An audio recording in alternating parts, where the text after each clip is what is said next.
What's up, guys? Welcome to a quick Astro Q&A video. It's beginning of March right now, filming this. Milky Way season is just around the corner for Northern Hemisphere. A question that I've been getting a lot lately is I'm a beginner in Astro, usually, and what lenses do I recommend using as a beginner getting into Astro? I have made a video I made a video recently on camera bodies in 2025 for Canon, and I think sometime last year, I made a lens video about what lenses I recommend. So I would definitely recommend checking out those two videos, especially the lens one, because we're talking about lenses. A couple of things that have come up with that though. First of all, since I made that video last year, there have been a slew of new lenses for Canon specifically. I have not tried them. I would like to try them. I do not have money to try them. I haven't bought any new lenses. Maybe I could rent one or borrow one or something. I don't know. But if and when I get new lenses for Astro, you guys will definitely know. But you know, the new 16 to 28 f2.8. The new 28 to 70 f2.8. Those are both the non-L versions. They look pretty awesome to me. I mean, I would love to have them for travel and just all-around lenses. And like I said, I haven't used all the lenses or every lens out there, so you know, I've only used what I've used. But that brings me to the next topic, is I think there's something more important, especially if you're a beginner in astrophotography. There's something more important than lenses and camera bodies even. And that's just straight up knowledge. When it comes to astrophotography, this is one of those times where gear doesn't matter until it does kind of things. And initially, right now, if you have a camera that has manual controls and can do like high ISOs and long shutter speeds and stuff like that, you can do Astro. You know, you can do Astro with one of these. I got lots of videos on my channel about how to get started and do astrophotography with your phones. The point is, astrophotography is so much different than regular kinds of photography. It involves a lot more thought process, a lot more knowledge, and a lot more editing. And the editing that it usually involves is just like, it's different, you know, especially when you start getting into stuff like this, where you're doing deep space objects and things like that. The editing can get very involved, very niche programming. What I'm trying to say here is all of these things are more important right out the gate than what kind of camera you have and what kind of lens you have. Those things are important, but they can't be important unless you know what you're doing to start with. You know what I mean? So like I said, you can do astrophotography with anything. People are asking me, can you do an astrophotography with an M50? Yes. Can you do an astrophotography with a phone? Yes. Can I do, is an RP a good body to do astro? Yes. Can I do astrophotography with an older, you know, DSLR? Absolutely. What I'm trying to say is you should just assume in 2025, if you have a camera that can do these things, you know, manual exposures and stuff like that, you can do astrophotography. Now, the most important thing is, what the heck is astrophotography? What is astronomy? You know, there's a lot of things that you need to learn before buying a new fancy lens specifically for astro comes into play. And you need to know what's what with astrophotography before you start concerning yourself with that kind of stuff. Yes, lenses are a big deal, and coma is a real thing, and I've talked about it, and, you know, distortion, all of those things are important. But what's more important is that you get out there with whatever it is you have and you start learning about astrophotography, period. Like, to start with, the first thing you need to learn is like the stars and what is light pollution. We don't inherently have a good idea about what light pollution is as human beings because it's such a relatively new thing in our evolution. You know, compared to how long humans have been around, light pollution is a fairly new problem, and it's not one that we inherently think of is an issue, but it is, because most people live near light polluted areas. I am not one of those people. I live out in the middle of the Gila wilderness. I mean, I live in a small town which has a little bit of light pollution, but I have 3 million acres of the darkest skies in the entire continent at my doorstep. So I'm very lucky. And I don't think that comes across very well when people see my images and when they see my videos. I mean, I try to elucidate that. I try to tell people that, you know, like, hey, I'm in dark skies, but I just don't think that registers like dark skies, you know? So you need to learn about light pollution, because if you go out in your driveway and try to take pictures of the stars and you live in any sort of town or big city or anything like that, you're not going to get the same results that I'm getting, and you might not know why. So learning about how to use a dark sky map, you know, dark sky finder, you can Google that. Understanding light pollution, understanding moonlight, understanding the rotation of the Earth. All of this sciencey stuff is definitely real.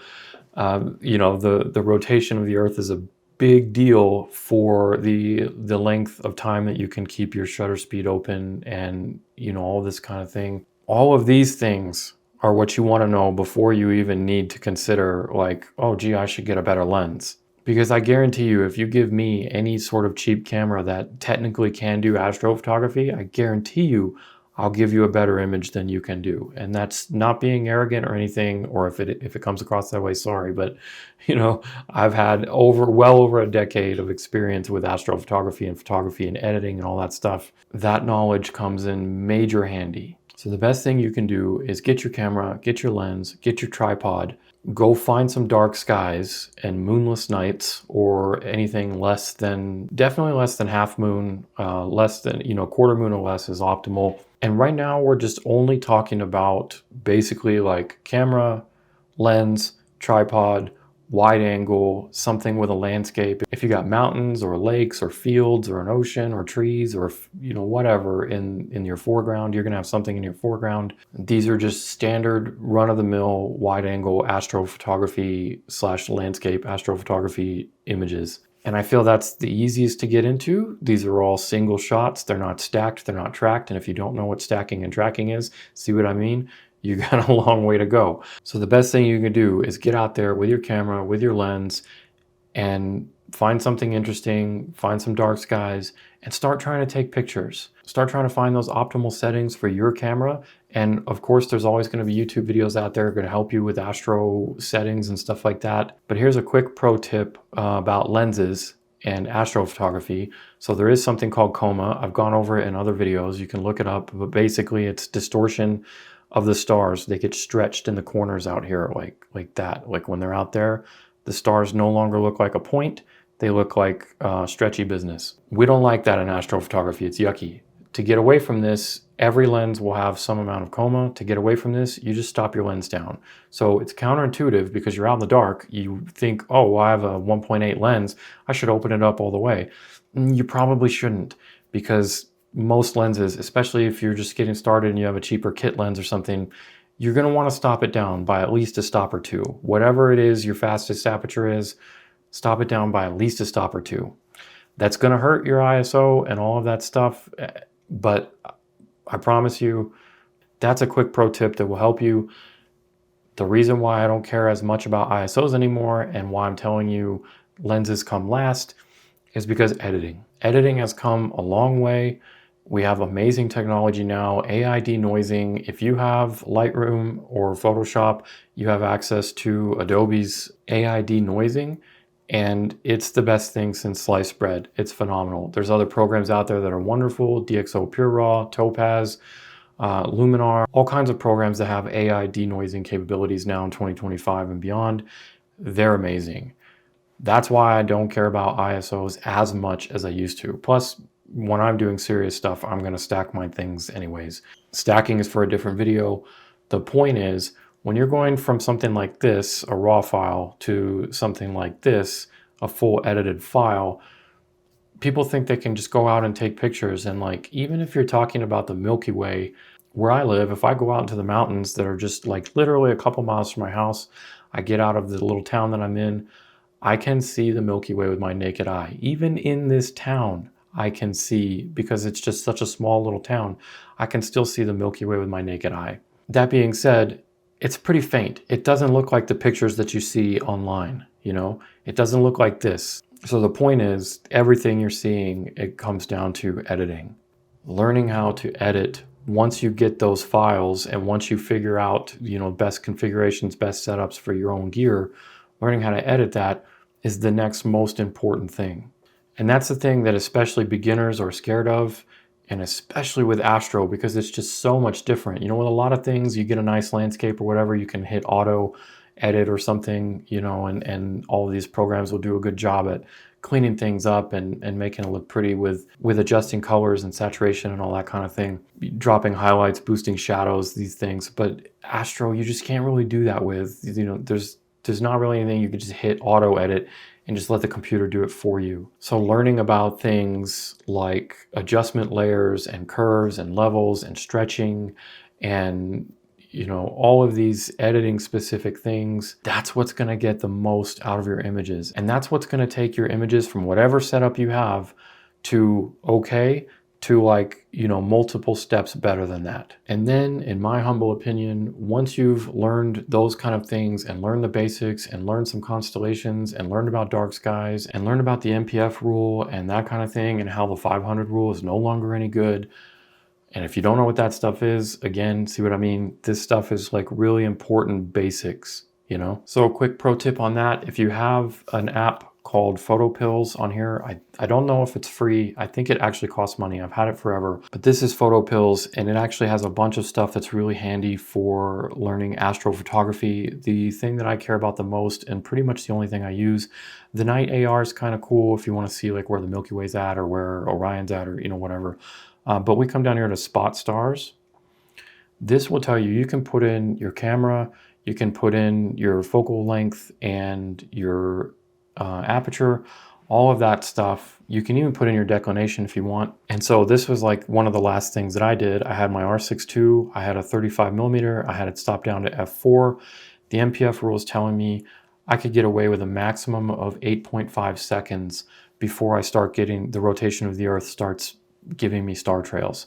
Now, if you want to do star trails, that's cool. But if you don't want star trails as for a single astro shot, then you need to abide by these rules. And if we come in here and we change this, so you can see, like, well, let's say we have something wider. Let's say you have like one of those Rokinon 14mm or the Canon, any of the new Canon 16mm, like the 16 2.8.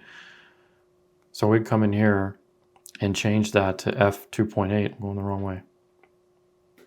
So now it says with my sensor, the R6 II and a 16mm at f2.8, I can get away with 16.4 seconds.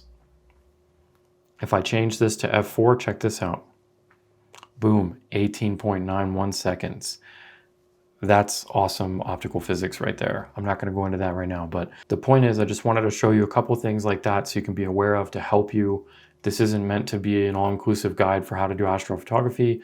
This is just kind of meant to understand where my headspace is and help you get in the right headspace for figuring out what's important to start doing astrophotography. Once you learn those basics, then you can start worrying about, like, oh, I should get a better lens, or I should get a better camera, or I should modify my camera, and then learning all these other things, or I should get these better programs that can stack my images. And, you know, I just want to warn you right now that astrophotography is like the deepest rabbit hole in photography you can go down. It's just absolutely gnarly. I have some pretty cool astro stuff coming up, both for, like, I have one for extreme beginners that might solve your problems for some things, especially for like the easiest thing possible. I have a video on something like that coming up pretty soon. And then I have some stuff for some pretty dedicated, like, down the rabbit hole, more advanced astrophotography stuff. I'm looking forward to Milky Way season this year and this summer being out a lot more. So all that's coming up. If you want more astro stuff, definitely subscribe to the channel. I have an entire astro playlist that I've got stuff that I've been doing astro for the last few years. It's all on there. You can check it out. There is some editing stuff. It's kind of chaotic, but, you know, just look through the videos, see if there's anything there. I will also say that, shameless plug, on both my channel, my YouTube channel memberships and my Patreon, I do like extra editing videos and all that kind of stuff. So a bunch of them have been astro videos, and there will be a bunch more there. And you also on the Patreon have a lot like more direct access to me through the Patreon chat. So all that kind of stuff's pretty cool. If you want to check that out, just to help support the channel, Camera Lady and I really appreciate all of your support. If you're new here, Camera Lady is my wife. She normally films all the videos. She's an integral part to this channel being as successful as it is, and We love Camera Lady, and Camera Lady and I love your support. So huge thanks for sticking around. If you made it this far, hit the like button, subscribe if you haven't already, check out the memberships and the Patreon, and that's it for now. Thanks for watching. I'll see you in the next one.